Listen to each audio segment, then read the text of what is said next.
Melbourne Enduro Cross is proudly brought to you by KTM Motorcycles.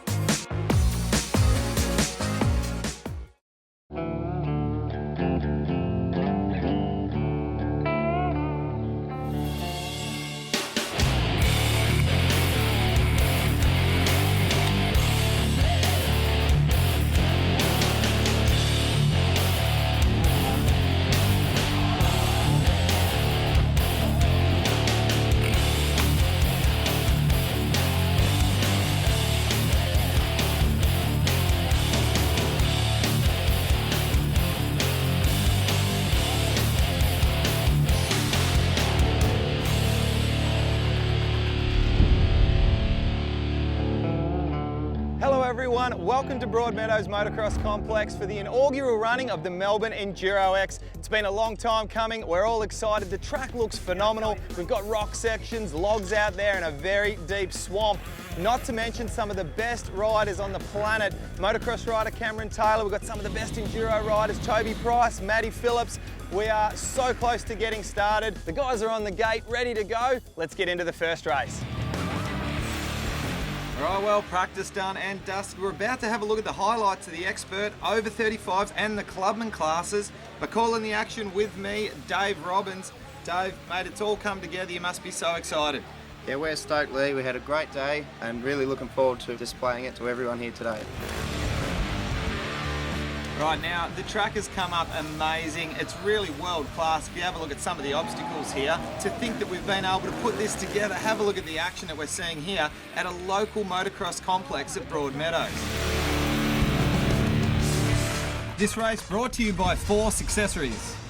All right, with the over 35s final highlights, let's have a look going into the first turn and of course recapping on just a little bit of the action that we saw earlier. A great class. Some of these guys really know how to wind that wick up, don't they? That's it. They're old boys, but they still know how to go.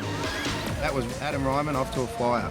And he's got a little bit of competition, doesn't he? There's a little bit of an arch rivalry about to happen that we're going to witness a little bit later on. That's it. We've got Paul Luxmore there on the Sherco, but that's Wonka right behind him and ready to pounce on Ryman. Now tell us a little bit about Wonka. He's just an absolute living legend in the sport of enduro and enduro cross now.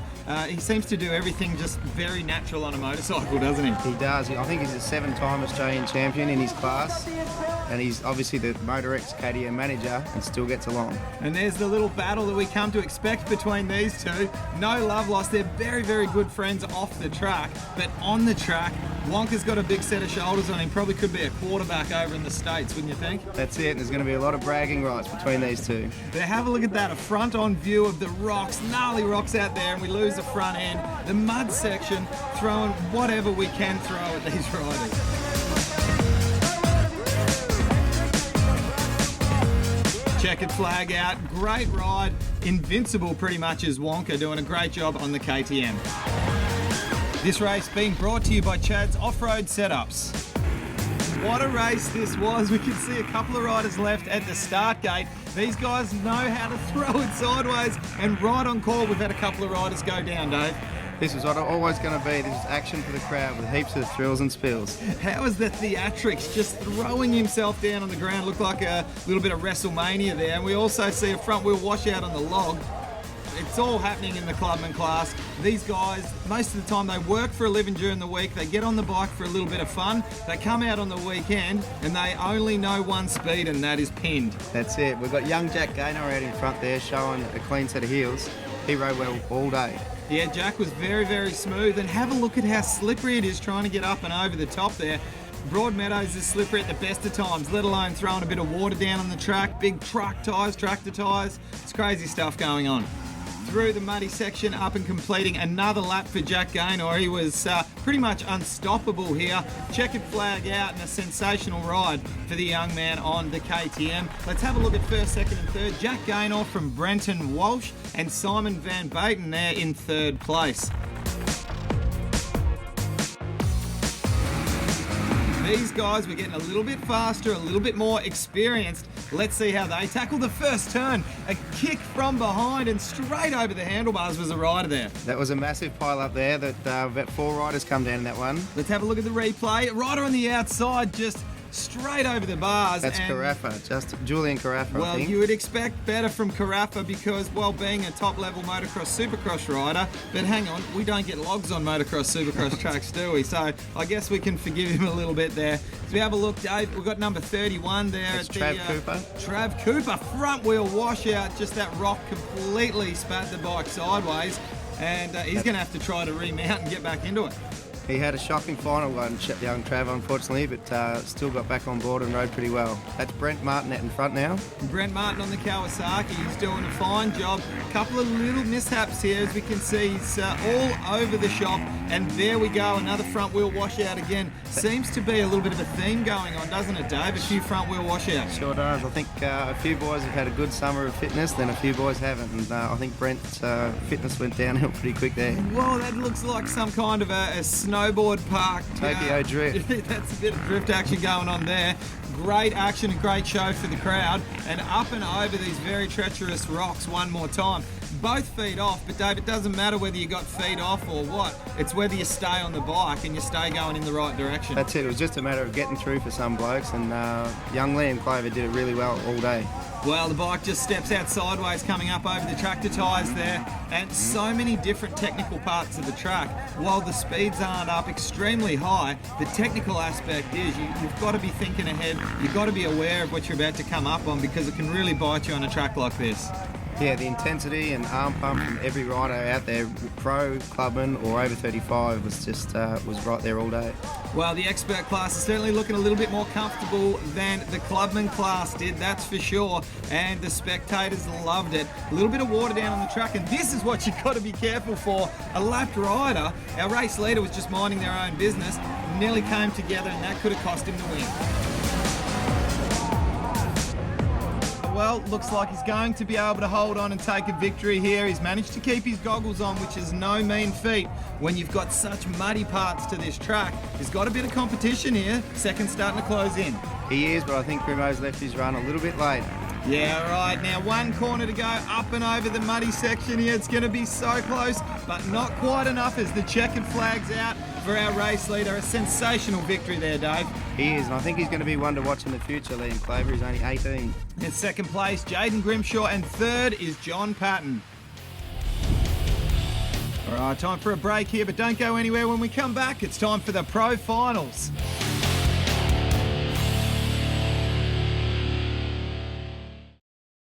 The Melbourne Enduro Cross is proudly supported by Chad's Off-Road Setups and Force Accessories.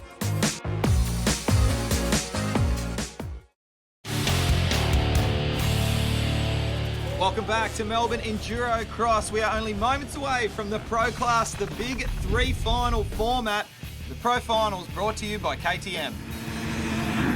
Okay, drop of the gate, Pro Final 1. This is the first of three finals. They're going into the first turn here, and have a look at the entry speed with the corner there. Massive pile up by Phillips. All the Yamaha riders come down all at once there. We've got Phillips, Mitch Harper and Chris Davey, I think. Well, they came together over the top of the jump there, tagged handlebars, and that could have been a lot bigger than it was.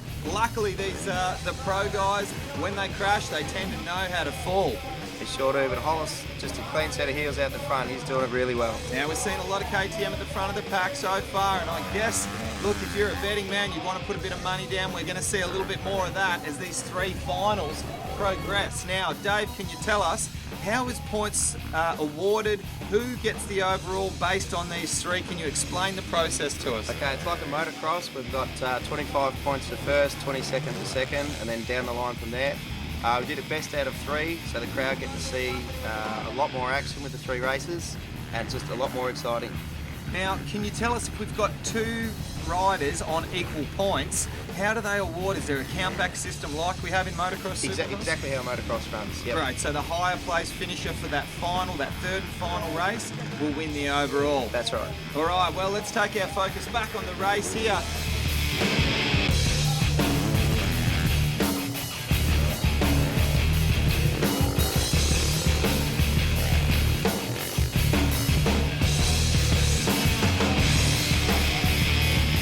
us. Well, we've got a Yamaha sandwiched in between a couple of KTMs at the moment. Now this section right here, you've got the choice on the track whether you go very high for an off camber or you go down the bottom where you can get a little bit more traction. It's a shorter distance versus longer distance. So many choices on the track, Dave. It was very tricky, that corner, like very, very hard off camber and loose rocks all day. So it's interesting to see both lines. And at the moment, as we can see, KTM at the head of the pack, Yamaha in second place, KTM back there in third. The KTM team, with Wilscroft being the team manager, they've really shown up in force here, haven't they? They sure have. No, they featured all day. Now, if you have a bit of a look at the track, I know you're obviously, promoted the event along with your father, and you had a massive say in the design of the track. What do you see as the trickiest, most technical part of the track here at Broadmeadows? So the forced rocks that we've just gone over there with Toby Price and the helmet cam, they brought blokes undone all day. It was massive action and an unknown every time someone went across it. Now, we must say, with qualifying and certainly here in the first of the finals, we haven't seen much from Cameron Taylor or any of the motocrossers for that much. Look, I personally still think of Matty Phillips, the Tasmanian. Even though he is having a real good nudge at the off-road, I still think of him as a motocrosser. But really, we're not seeing too many of the motocrossers up there. This tough endurocross track is really sorting them out. Sure did. I think Camo put his skirt on with a flat tyre or something and didn't want to come back out for the final. I actually believe I saw him letting the air out of his tyres. No, that's not true. Let's not be too hard on Camo there. I think he had a party to go to. It was an over 40s party he had to go to. And no, he definitely knows how to ride well, as Camo, but I think the gauntlet's been thrown down by the endurocross riders here. Sure was, and if you have a look here, the two trials riders were really mixing it up with the boys. Like, these two trials riders had never been on the start gate before, but they're mixing it up with Glenn Carney, who's an Aussie champion, and Ben Grabham as well. And you just watch out, everyone's cheering for these two underdogs, and it was really good to see them give these other guys a big show. Well, they're so smooth on the rocks, aren't they? It's almost like they've got 10 times more traction than any of the other bikes. But if you have a look at the sidewall, on the amount of rubber that those trials bikes have on the tyres, it's unbelievable. But have a look at the battle starting to erupt between first, second and third here. Price is just lurking in the background here, and you can see him taking the high line when the other two guys are running that low line we were talking about before. I think he's just got something planning, something cooking later on.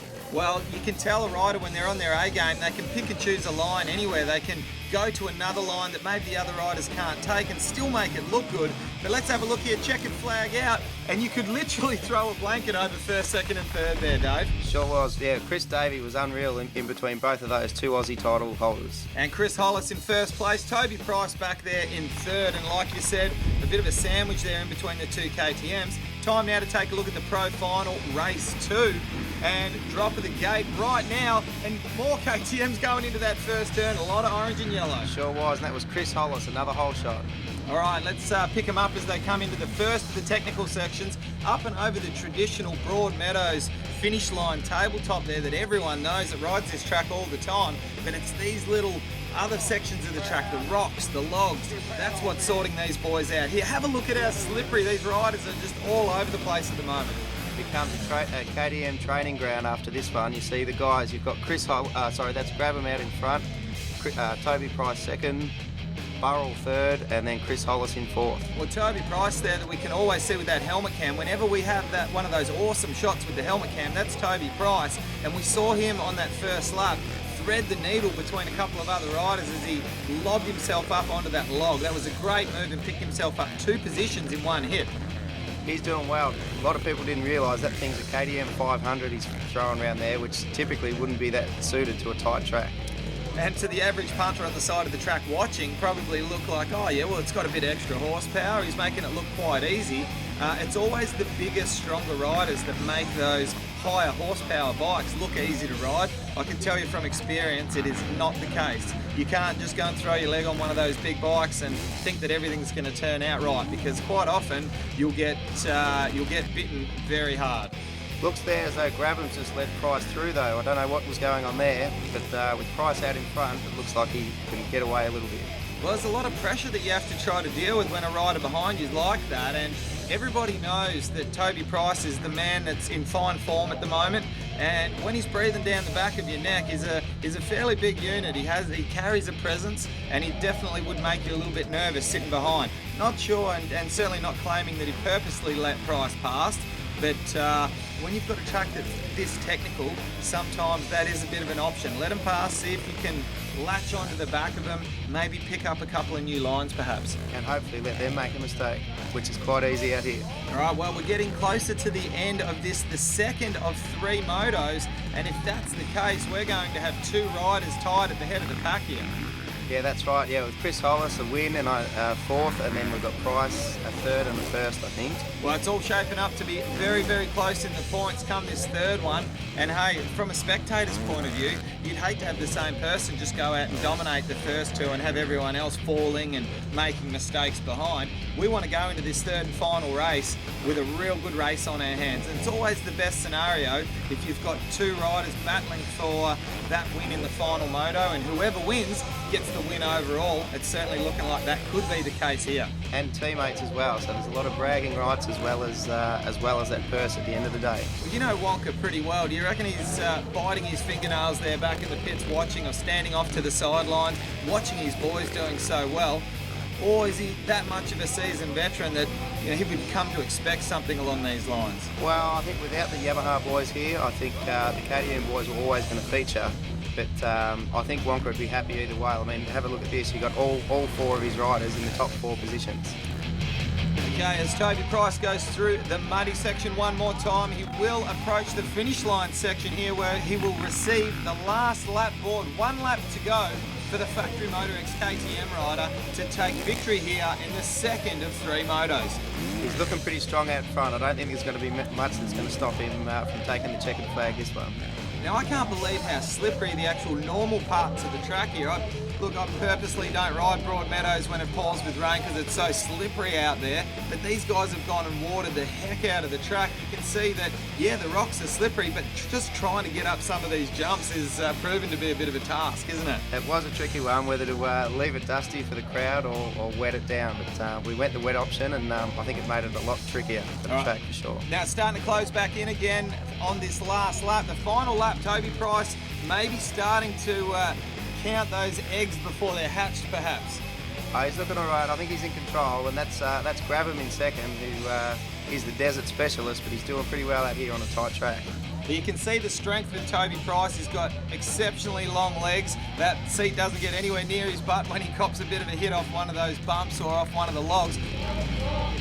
But up and over for the last time, over the big mountain, the finish line tabletop, and taking victory there. A little bit of a whip there, a little bit of a whip or a scrub for the crowd, just showing that he's got a few Supercross skills. Toby Price in first place, Ben Grabham in second, and Tim Coleman rounding out the top 3. 2 finals in the bag, 1 more still to go. Don't go anywhere.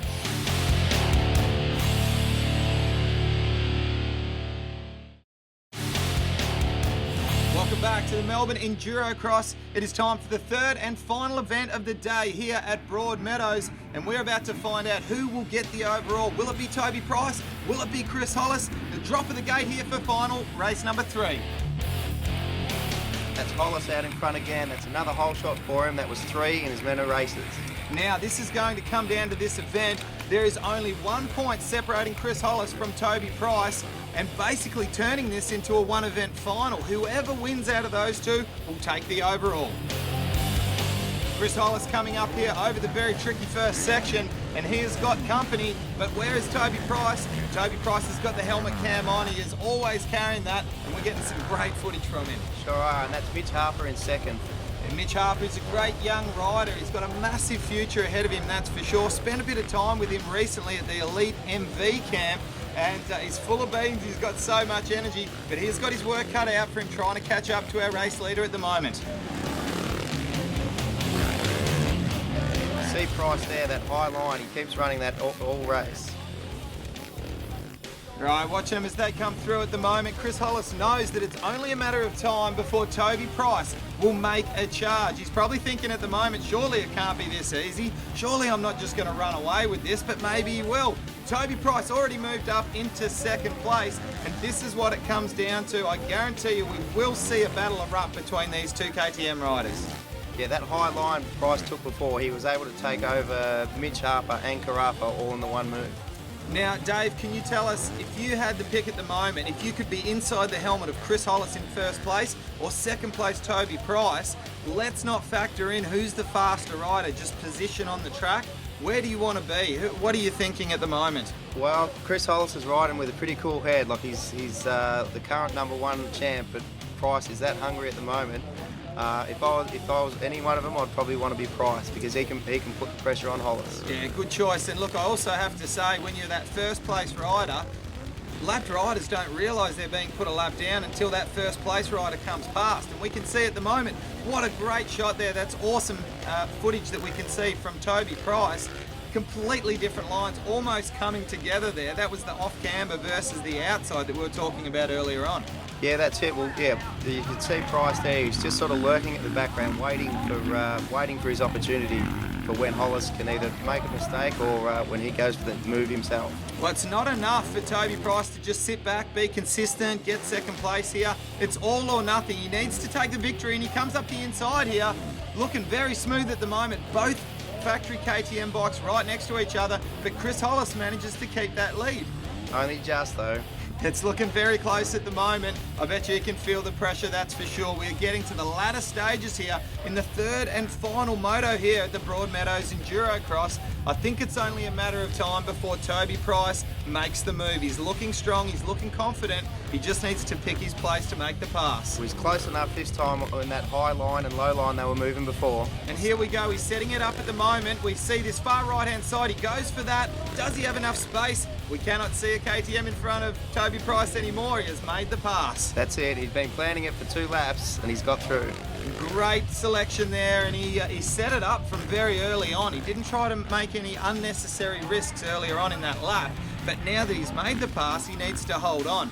Nothing quite like sending a little bit of roost off the back of that bike just to give yourself a little bit of a gap. Well, it's hard for Hollis to follow Price directly behind him through that because his goggles would have been roosted. He wouldn't have been able to see a thing. Well, there we see a flag marshal there waving on the 2 KTM guys. Toby Price, both legs off the side of the bike. Get nervous time for these boys. He cannot afford to have a crash at this stage. We know how fast he is, but if he puts the KTM on the ground, there's no way he'll take victory. He's still got so much competition from his teammate right behind. Well, it's a role reversal. All the pressure is on Price now, where Hollis has to apply the pressure back on him.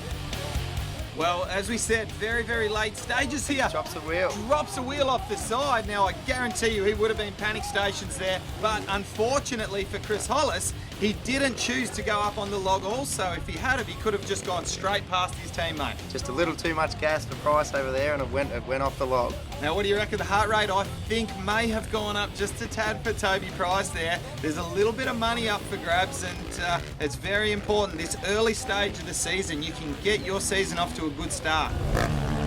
I think that would have been wrapped. Comes down to 5,000 or 3,000, and that was the call just before. Wow, $5,000. What would you do with that? It's a lot of money to spend as the checkered flag comes out. And Toby Price takes the first victory of the year. And what a way to do it here at Broadmeadows in the inaugural Melbourne Enduro Cross. He is pumped, he is over the moon, and a first and second for the Motor X KTM team. Wonka will be happy, both these boys will be over the moon. Let's take a look at the results here. Pro final results, Toby Price in first from Chris Hollis, and Jack Field on a trials bike back there in third place.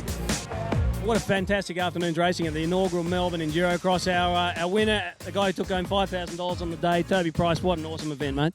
Yeah, that's the guys have done a really great job. It's last year unfortunately got rained out, but yeah, they definitely put on a good show here today, and the track was awesome, and they kept it well maintained, kept a bit of water on it, but and that kept it interesting too. Out there, it got a little bit slippery, but yeah, in all it was a good day. All my heats went well, won both heats, and just got a third in the first final, and then won the last 2. So it was, I'm cheering, happy as. Pretty good result for the KTM Motor X off-road team as well. I think there's one stage in the second heat there. You guys are running 1, 2, 3, 4, almost like a Kawasaki Pro Circuit freight train.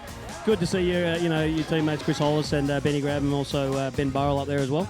Yeah, definitely. Those boys have, like Benny Burrell and Chris Hollis have just got on board this year with the Motor X KTM off-road team, and they seem to be gelling well with the bikes and really liking it. And yeah, Hollis is going to be a pretty mean contender in the off-road series. So in all, the whole team went well, worked well, and yeah, can't complain with anything there. And yeah, keen for the next rounds. Got to ask you in that final heat of the day of those final 3 back-to-back 4 lappers, coming through the log section here, you dropped a wheel off and look for all your money, like your teammate, who was only about 2 bike lengths behind you at the time, was going to get you. What were you thinking?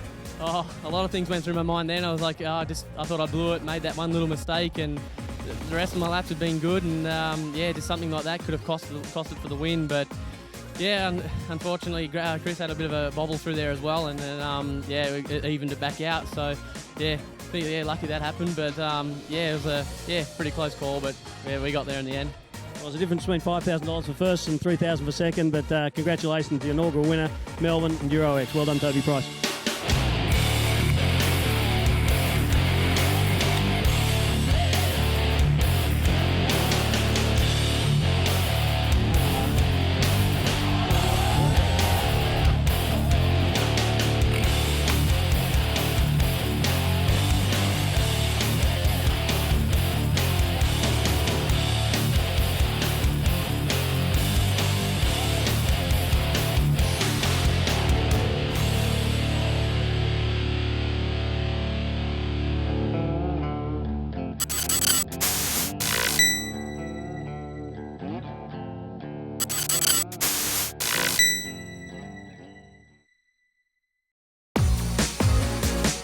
The Melbourne Enduro Cross was proudly brought to you by KTM Motorcycles.